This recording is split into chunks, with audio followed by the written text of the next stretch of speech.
PTR Institute of Science and Technology, Tanjavur, B.Tech Biotechnology with specialization in computer science and biology. Let me get to the meat of my discussion, which is the GST issues, because I'm on the council. So, as you may have read, I'm a pretty strident critic of many aspects of the GST. Or at least I used to be more strident before I came to the council.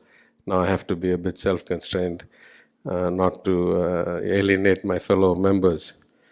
But I hope it's a sign of how well I've integrated in the system that yesterday the Honorable Union Finance Minister has announced that at my request on behalf of the Chief Minister that the next GST Council will be held in Madurai in about a month from now. So clearly, at least I'm winning some friends, if not making a bigger difference than that. The reason I was a strident critic, and in some sense I still have profound issues with it, the notion of one nation, one tax is in itself kind of simplistic, right? I'm part of a group of ministers on casinos, horse racing, and online gaming. Now, online gaming, I understand that we need to have a national policy of taxation, of regulation, etc. But as you may know, horse racing, lotteries, casinos and all are state-regulated subjects under the Constitution. All those subjects are not pan-India policy. Goa has casinos, Madras has a race course, Ooty has a race course, some states don't have any. West Bengal has lotteries, we ban the lottery. So it's a statewide subject. The notion that you should have a pan-India tax on these kinds of activities is profoundly flawed, as we're finding out every day in operation. We go through this whole GOM, we come up with a set of recommendations, we all make compromises, we submit the report, and then the minister from Goa goes off on a tirade saying this will kill my industry, it will kill tourism, it will do this, that and the other. So then the members of the council suggest, well, we'll tax horse racing and online gaming one way and then we'll let casinos go another way for the sake of surviving Goa's industry. So that makes no sense whatsoever. If the idea of doing these in a reasonable way, as many have pointed out here, is to keep it in the light, make sure it happens in a cognizable way that the government gets revenue as opposed to in the black market or the grey market, then surely the industry that's least at risk is casinos, right? Not online gaming, not horse racing. Because I cannot create a fake casino or a black market casino without anybody knowing. But I can do horse racing, off-track betting as long as the horse race is on the TV screen. I can do online gaming with Bitcoin, with something else, set it up in Singapore or with a VPN. So if you're going to give anybody any concession against driving into the black market, the last person you should think of is casino. So it went back and forth, and now we're going to go back to the GOM and do another assessment and all that. Raises the profound question, why should there be a national tax policy on casinos? By their definition, casinos are local. I can't, unless I'm like crazy, I don't go and construct a casino that's half in one state and half in another state. Right? Horse tracks are staying within one state. I'm not running a horse track between Tamil Nadu and Kerala. So this notion of one nation, one tax, I think has been taken too broad. It should have only applied to those kinds of goods that were primarily interstate transport goods and services or international transport goods and services. We have examples of exemptions already, right? Most of the sin products, alcohol and all that are taxed by the state, not by the union. Even petrol and diesel are taxed under the VAT regime. Excise continues, but VAT regime. So GST has some profound flaws. I think it was overarching in its ambition. It was rushed to execution with relatively little thought. And now we are finding all kinds of problems in the implementation. Now somebody pointed out this anomalies in the rate and the way they affect us. Right? So yesterday, for example, in the council, we fought back and removed this move to make job work relating to tailoring services and utensils and pharma and agarbatti and all that go from 12 to 18%. He says crazy. I mean, them into the dark. So if it's already happened for wet grinders, I'm sorry about that. We'll certainly take it up, or pumps. But I'm saying the job work. Now, what happens in these GST councils? Let's be practical. We meet for 2 days. We have an agenda about 15 items. One of those items will be the recommendations of the Fitment Committee, which is a bunch of IAS officers who have been meeting for days before and gone through some logic. And then they'll come back and give us a set of, 100 products and services on which there will be some change in rate requested. And those 100 will be taken up in the space of something like 1 hour in a 2-day meeting, or maybe 2 hours, right? Unless there are items where there's a passionate or vociferous kind of advocate one way or the other way, the practical constraint is that we cannot go through every single one of these in full detail, even though the Constitution envisages that publicly elected officials will be the ones making these decisions and not IAS officers. In practicality, that doesn't happen. It's just mechanically not possible. GST Council is supposed to meet once every 3 months. The last time it met was 9 months ago, except for one emergency meeting for the one agenda item on December 31st. The actual GST Council happened in September in Lucknow, and then is happening end of June in Chandigarh. So in execution, there are a lot of problems. Let me go to the specifics that you talked about and explain. I'm not sure that will satisfy you, but for example, the diamonds. We certainly didn't ask for any of it, but the diamonds, apparently the request to go from 0.25 to 1.5 came from the industry because of an inversion in duty structure and inability to get refunds or something. At the meeting, the state of Gujarat and others, said the equivalent of affidavits that the industry likes this and wants it, and therefore it was approved. Now if you say that's going to affect my business, we don't have infinite feedback loops for us to get information from everybody every day to go back. So the system of concentrating all these decisions in one place and then trying to run or optimize a country of the scale and diversity of India is an inherently flawed system. Let's look at instrument clusters. There was no conscious discussion. When the Fitment Committee report came up, there were, as I say, hundreds of items in this agenda item. Hundreds of specific components, parts, goods, services in this one agenda item of should the Fitment Committee's recommendations be accepted or not. Maybe out of those hundreds, there were 6 or 7 that we had got direct representation from, or other states had, actually, for example, they wanted to cut down the goods and services that local bodies could continue to get exemption on GST. And they wanted to restrict it from the 29 and 15 or something that's in the schedule of the Constitution down to about 6. So I, among others, argued against that, and that got knocked off. But otherwise, of the hundreds of things, maybe 4 or 5 got changed. The rest of them were voted on in toto, meaning either they all go or they all don't, and they all went. Because for the most part, either the Fitment Committee or the GST rationalization group of ministers said, we are doing this for rate inversion removal, or we are doing this at the request of the industry, therefore it should just be taken. I don't have the time or the ability to second guess the work done by others over months. So part of this, all I can tell you is the process is a very kind of inefficient and many times unintended consequences come kind of process. So what you need to do is make sure that you're continuously in touch with the Commercial Taxes Department, with the collector, with my office, because I'm the GST Council member. We are greatly staffing up and expanding our GST work. As you may know, being a critic is one thing.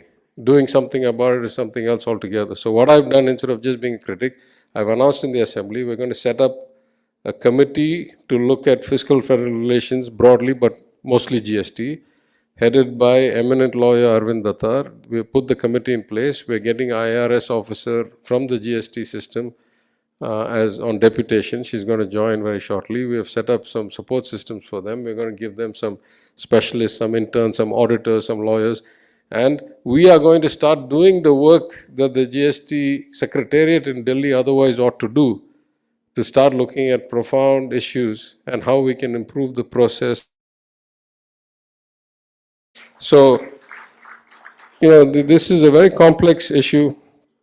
Some of these things are easy to fix. We will certainly put in a representation and demand that the GST helpline must be in English and other regional languages, not just Hindi. I'll take that up immediately. I'll write a letter next week. To be fair, when we write these, they take them with some seriousness. If it's easy enough to implement, they do it as well. And I'll take it up with GSTN as well.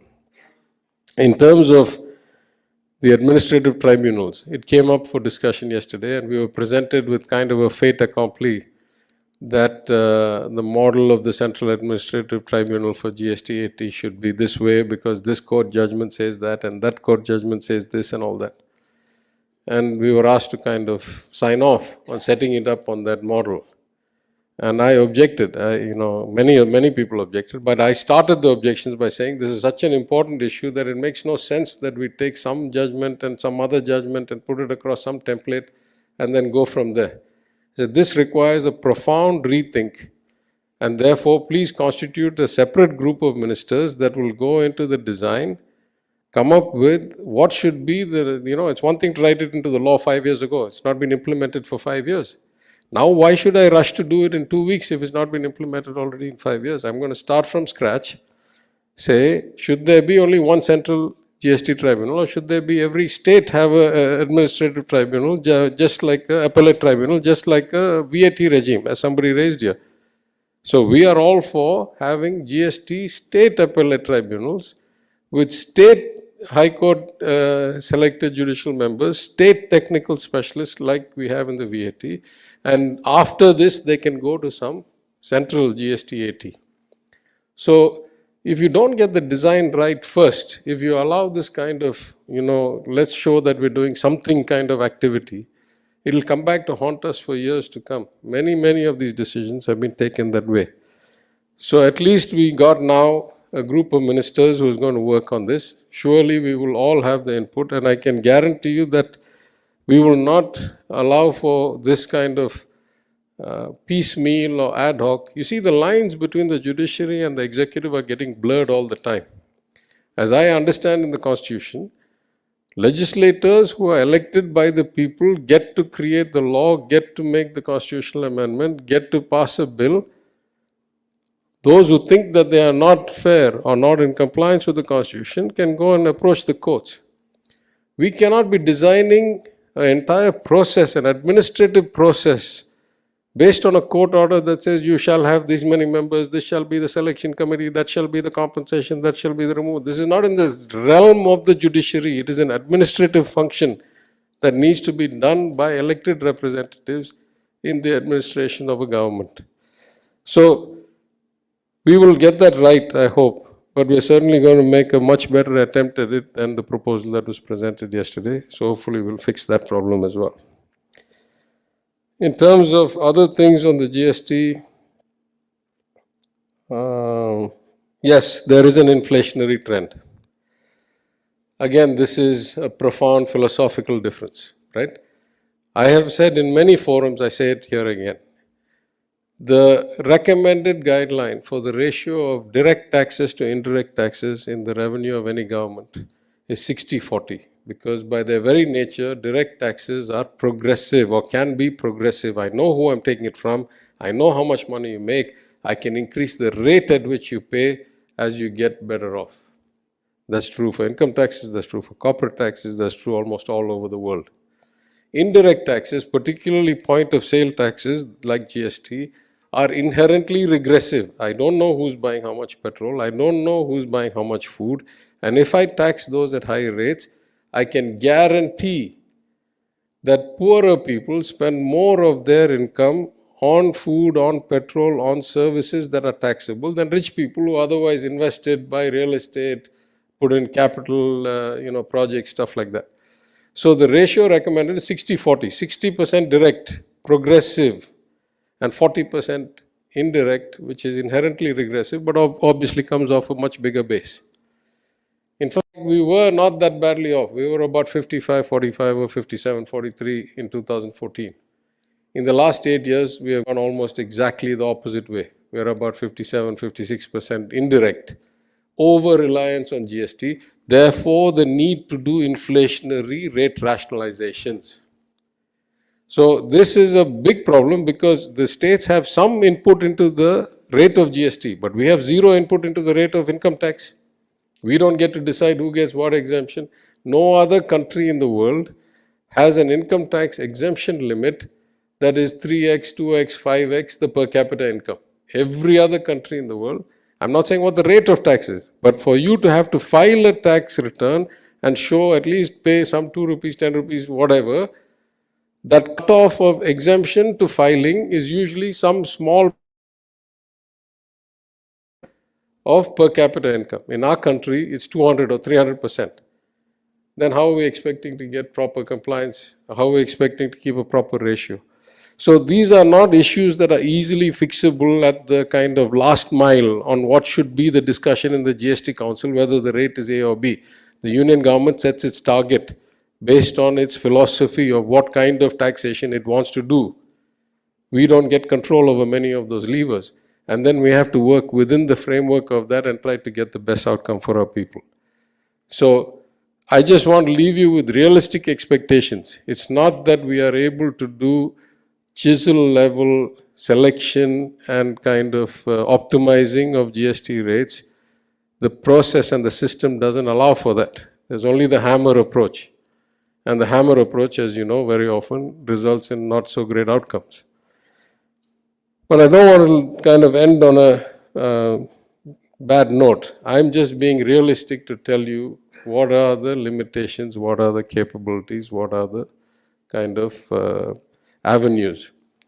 I will say that there are some good things I've noticed even in the last year that I've been in the GST Council, that the trend towards a more harmonious, towards getting the inputs of all states, towards waiting for consensus is generally in the right direction. Of course, we haven't heard anything about compensation yet. We keep talking, nothing happens. So I'm not sure the substance has changed, but the trend, at least in the approach, the philosophy has changed and is functioning a bit more federally. Maybe the recent Supreme Court judgment in the Gujarat shipment case had something to do with it, because all it did was reiterate what most constitutional scholars would have said, that the constitutional authority of a legislative body to raise taxes and set rates like a parliament or a state assembly cannot be overridden by the recommendatory conclusions of a statutory body like the GST Council. So again, there's a fundamental flaw in the design of GST, where after all of us reach consensus, all we can do is send a recommendatory letter, and someday should some state decide to go, no, I'll go a different rate, the law allows them to do that. So it is a system that has got some profound structural limitations, but at least we are moving towards better operation, better functioning, more kind of camaraderie, better federalism. I hope that will continue. I'll certainly take up the specific issues in these and other representations. We need to improve the kind of, what can I say, selection of topics, assignment of responsibilities process quite a bit. But I think I've made my point enough times. Let me say again on the upside, for the first time after reiterating the request multiple times, this GST Council, for the first time, the meeting notice came 13 days before the meeting. Otherwise, it usually came 5 days or 3 days or 2 days before the meeting. So, we hear you. I will stick to my department. I think you can't get a better resource than the Honorable Chief Minister himself, who has come and spent 3 hours with you, taken all your requests. He's a very outcome-oriented and action-oriented gentleman, as you know. He drives us every day towards that. So you should have the reassurance that whatever you raised with him, if they're not already acted upon, are certainly within the pipeline.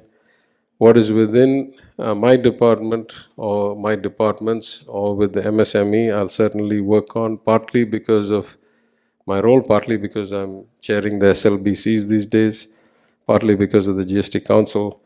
And certainly on the GST front, please direct all your requests, either through the Commercial Tax Department or through the collector to me. We'll take a much more quantitative, technical approach. We are building a big kind of think tank equivalent, and we hope to lead with ideas, the improvement of the system in the country. So I'm sorry if I haven't specifically responded to some people's concerns, but I'm happy to take your written submissions, work on them. I apologize again for being a bit late due to factors beyond my control. Thank you for taking the time. Thank you for patiently listening to me. And I wish you all a good evening. Thank you.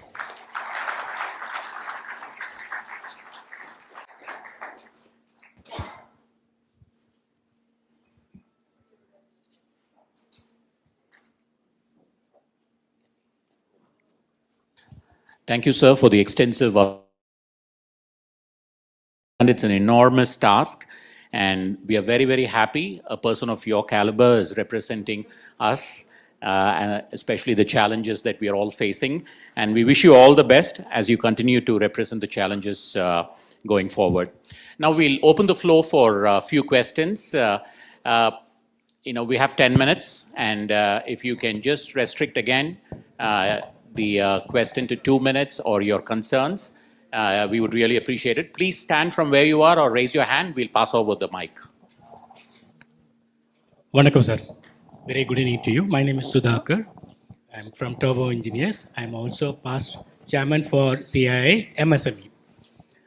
In fact, under CM's able leadership, the state is performing extremely well. And I'm sure that you are also rocking in your portfolio. Your voice is very, very strong, a metallic voice which reaches everywhere and makes vibrant. I'm really congratulating you this one. Sir, as far as MSME is concerned, definitely you have a concern, you are doing very well.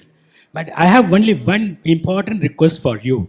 This is in stress for the last couple of years because of COVID. 1, 2, subsequently the raw material prices. During Kalanjar's regime, we used to have a price preference classes.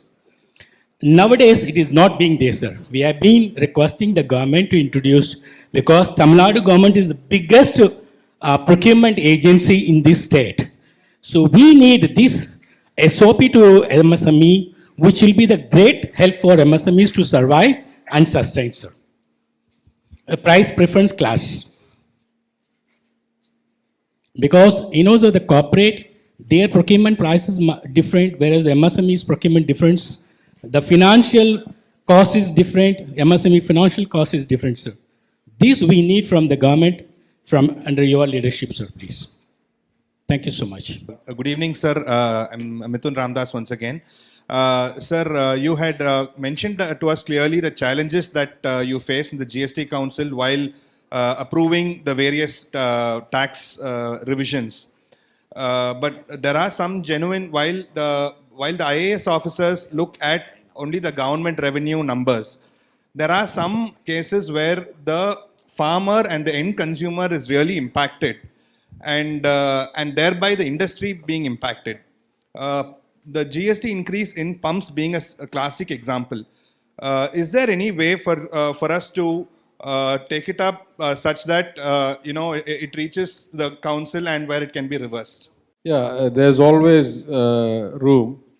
In fact, in this Fitment Committee report, there was already recommendations to increase the GST on certain types of cattle feed, leaving out those for cows, but taking up those that were used by other kind of livestock and all that. We pushed that back. So the thing is, it's all about timing. Meaning, if you see it coming, for example, I'll just give you another example. There was a move about 9 months ago in the Lucknow Council to increase the GST on coconut oil alone, not all edible oils, but coconut oil alone, and say that coconut oil, irrespective of the size of the container, should be considered cosmetic and not edible, and therefore should be taxed at 18%. And all the other oils would continue to have this distinction of which was edible, which was not. Despite the fact that the coconut oil containers had FSSAI approval as edible products. Somebody got to me enough time before the meeting, and therefore we were able to aggressively counter it, and we said this is completely unfair. Tamil Nadu is a big producer of coconut oil. The southern states are the major impacted. It is atrocious that you do it only for, either you say all oil above a certain size is considered edible, below is cosmetic, or you say none. You can't. And we were able to beat that back, and that was a lobbied, in my understanding, lobbied effort brought through the fitment committee of IAS officers, but we got to know ahead of time and we beat it back. So if there are issues like this, certainly we can put in a request. Fitment committee works continuously, but timing is very important. If we don't get to hear from you ahead of time, then we have to do kind of clawback work after it's already done. If we get to hear ahead of time, we can stop it before it comes into effect. Or we can try. I'm not sure we can. But the council is a reasonable place. If you can give reasonable arguments and reasonable logic, and I pointed out, I won't say to whom, but in one discussion it was said, but the fitment committee is not like the constitutional authority. And the difference between the fitment committee and us is not that you have greater time, you can do greater technical analysis, is that you're not accountable to anybody. We have to go and stand for election every 5 years. So we come from the people, we'll get to decide what risk we're going to take or what cost we're going to take. So timing is important. We'll take this up certainly, but if any of you, I give that as general advice. Usually these things are spread in the media anyway and they've been taken up for discussion or they've been tried before and beaten back. If you're aware that such things are happening, please bring them to our notice. We'll also do the same. We have a seat on the fitment committee. When we are communicated things, like for example the rate rationalization committee, we wrote back extensive, like a 30-page document. We said all these we agree, all these we object, the rest we reserve our opinion. If it comes to discussion, we'll take it up at that time. And generally, if we are clear in our logic and we object, we're able to get our way. Good evening, sir. The transition from central excise VAT to GST regime, there was a Sabka Vishwas scheme which came for the central excise duty. Likewise, now VAT Samadhan schemes are coming in the neighboring states. So it would be very, will be obliged. Yeah, we have announced this VAT Samadhan scheme in the assembly. The file actually came to me. It had not been discussed extensively enough. It made no distinction based on the timing. It was a very inadequately, in my consideration, thought through plan. So I've sent it back for review. It's already, by the time it reaches my desk, I'm the second last signatory, then the Chief Minister. So it's well in progress. But the scheme was not, in my opinion, adequately thought through and designed. So I've sent it back. In the next 2-3 weeks, we'll get it done and we'll come out. Yeah. The last point is about the tribunal. Even my Vice President said that there should be an area bench for the tribunal. And when you were mentioning, sir, that you were saying that it is in process. The only issue is no tax law would be complete without a resolution mechanism.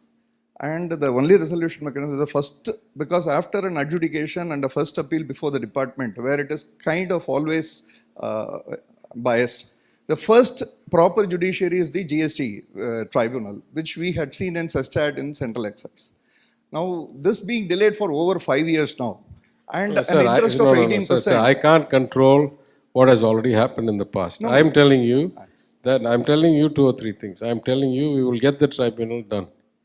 There will be state appellate tribunals rather than central only. We will try and get multiple benches in the state because it's up to the GOM to decide. Considering I was relatively strident in my argument, I suspect that the Honorable Union Finance Minister will throw me into the GOM, though they have not named the people. So we will do it properly. We'll get the tribunals in place. I can't answer for things that happened outside of my control. I was not a minister till a year ago. The GST regime was not introduced by my government or my party. The only point I wanted to make is 18% interest is accumulating for all the litigation. So in 5 years, it will double the litigation, the demand will double. So it may be taken. And Mr. Arvind Dattar, the senior with whom I am also very actively engaged, is the crusader who went to the Madras High Court and quashed the provisions of the GST tribunal in the flawed law, I would say, towing your words. So he can also be brought in because he had he's already permanently, he's the chief of my advisory committee for the state of Tamil Nadu. So he's giving us inputs every day. I don't need to bring him in for any one thing, right? Thank you. Periyar Maniammai Institute of Science and Technology, Tanjavur, BTech Biotechnology with specialization in computer science and biology.